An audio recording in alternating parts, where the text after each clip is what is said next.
the media has been abuzz with claims that Kristi Noem delayed flood relief efforts in Texas. Is this a genuine concern about disaster response, or just another partisan attack amid ongoing federal mishaps? Let's explore the facts. Hello, and welcome to That News Show, where we discuss the latest facts, fakes, and hypocrisy as reported by the legacy media. Let's roll the tape. MSNBC has made a dubious claim about Kristi Noem's alleged 3-day delay in responding to the Texas flood rescue. Perhaps the real story isn't about Kristi Noem at all. It's about a cumbersome federal system that consistently fails when it's needed most. The truth is, FEMA's extensive red tape and complicated approval processes have been failing Americans for decades, regardless of the governing party. Let's see what we've got here. And it turns out on Sunday, one day before finally signing off on the FEMA funding, as search and rescue efforts were frantically ongoing on the ground there, and the clock was ticking to find survivors, Noem did take the time to go to Instagram to generate some audience engagement.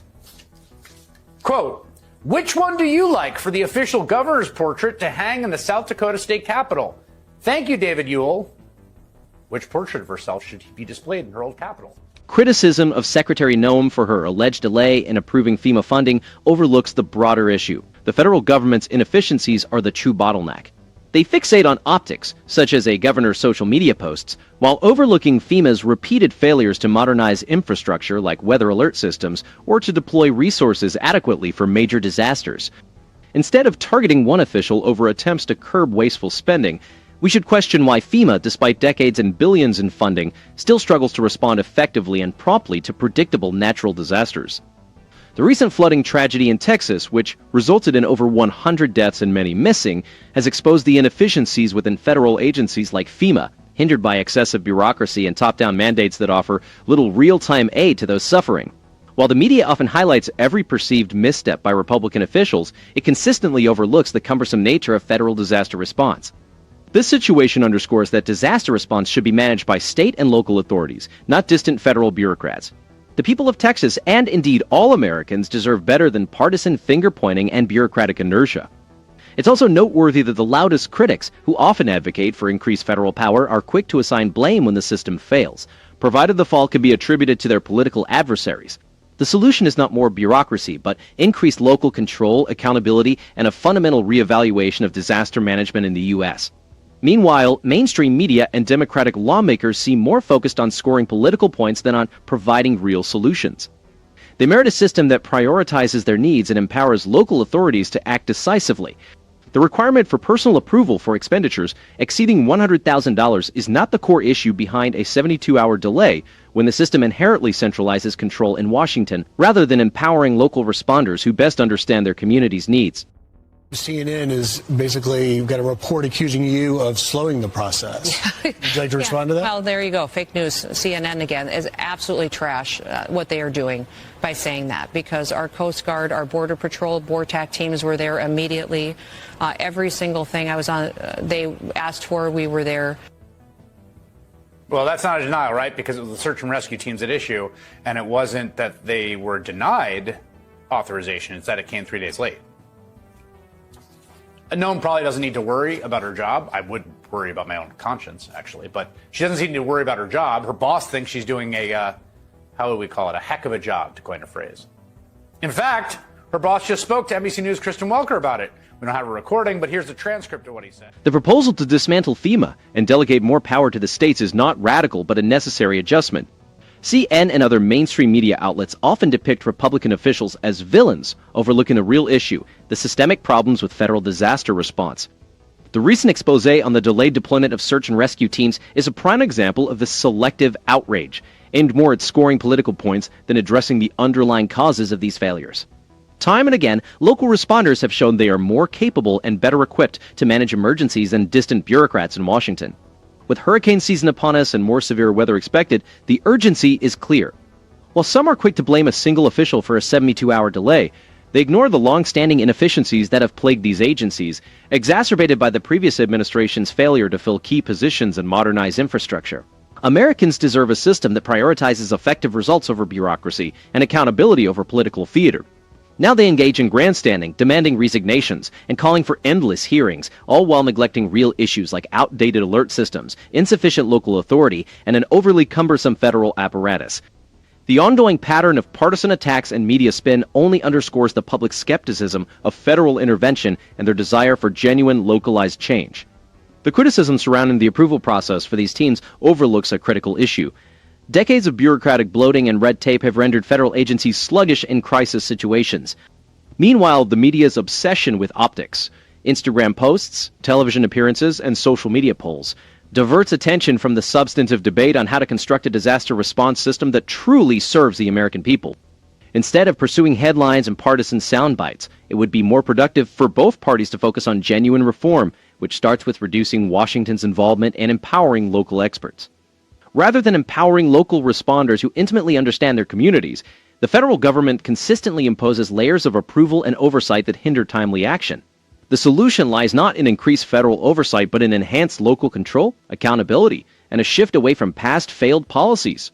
So good of a job, in fact, that this week she canceled, listen to this, she canceled a $3 million grant that was dedicated to attempting to create a kind of state-of-the-art system that would be able to warn local communities quickly when extreme weather arrives, including in sort of granular detail about which specific areas might be subject to the highest risk.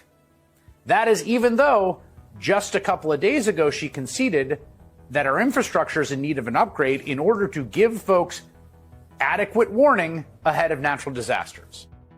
We know that everybody wants more warning time, and that's why we're working to upgrade the technologies that have been neglected by far too long to make sure that families have as much advanced notice as possible. Well, they didn't have as much advanced notice as possible, and the grant that was studying how to do it, you just canceled. In its current form, MSNBC's segment serves more as political theater than journalism. MSNBC's coverage of the Texas flood disaster and the cancellation of a $1 million grant for a state-of-the-art weather alert system exemplifies selective outrage and incomplete reporting. It would better serve viewers by holding all levels of government accountable, examining the true causes of systemic failures, and giving equal voice to those on the front lines. A more responsible approach would recognize that the shortcomings are not due to a single canceled grant or official's decision, but stem from a bloated federal system that consistently fails to deliver. MSNBC emphasizes the grant's cancellation while ignoring that federal agencies have had numerous opportunities and resources to overhaul these alert systems, but have opted to maintain the status quo. The network fails to mention how state and local responders, directed by the Texas governor, swiftly mobilized thousands of personnel and assets, effectively compensating for the federal government's sluggish response. Visually, the segment relies on dramatic images of floodwaters and distressed families to underscore a narrative of federal neglect, rather than exploring the complexities of disaster response. Blaming Secretary Noem solely for halting the grant without acknowledging the long-standing reluctance of federal agencies to upgrade technology is misleading. The network overlooks local emergency managers and state officials who could offer a more balanced perspective. Regarding sources and expert opinions, MSNBC predominantly consults partisan lawmakers and anonymous officials who support its narrative. This omission skews the narrative, suggesting that local communities are dependent on Washington's intervention, whereas they are often the first and most effective in crisis response. Reviewing large grants is a prudent measure against unchecked spending that has historically yielded minimal results. The coverage is narrowly focused, designed to provoke outrage rather than foster understanding. Also, the coverage lacks balance and objectivity, consistently casting Republican leadership in a negative light while excusing the bureaucratic inertia that has hindered real progress. Until then, the coverage will remain incomplete, and frankly, part of the problem. The real issue should center on why, despite years of investment, our communities still lack advanced warning systems that the private sector could develop more efficiently and cost-effectively. Instead of advocating for more federal intervention, it might be time to empower states and localities that have proven their ability to respond swiftly and effectively to disasters. So, yes, I'm very concerned that if a hurricane hits, certainly if it hits my state in New Jersey, are we going to have to be begging Kristi Noem to be able to get off Instagram to be able to actually go and do her job of trying to approve resources that our state and our country needs so badly? This is a terrible idea to bottleneck. We should be able to pre-position resources. To prevent the economic devastation of a poorly managed response, we must trust those closest to the crisis and equip them to act swiftly without waiting for distant approvals. Pre-positioning resources and empowering local emergency managers is a proven strategy, as seen in states like Florida, which have successfully managed hurricane impacts with minimal federal interference. The concern that approvals for relatively minor expenditures can delay relief efforts, despite the billions allocated to disaster management, is misplaced. In contrast, the private sector often empowers local teams to make quick decisions during crises, understanding that delays can cost not only money, but also lives and livelihoods. It is disingenuous for critics now to demand perfection from officials who are striving to reduce waste and return authority to the states, especially when these critics previously failed to address these issues. Every time a hurricane or major disaster threatens states like New Jersey, the conversation inevitably turns to the timeliness and efficiency of federal aid and whether bureaucratic hurdles will impede the response. The real impact on household finances post-disaster stems not from Washington's paperwork, but from the ability of local responders to efficiently distribute resources. Families in New Jersey and across the country need assurance that the resources funded by their federal taxes are readily available when disasters strike, not caught up in bureaucratic delays. The previous administration's poor track record on disaster preparedness, characterized by incomplete plans and inadequate investment in modernizing alert systems, has left many communities vulnerable. True disaster resilience begins with local control and streamlined processes, not increased centralized authority. The federal government should help, not micromanage, and avoid creating unnecessary layers of approval that hinder progress. What matters are tangible results, the availability of resources, the restoration.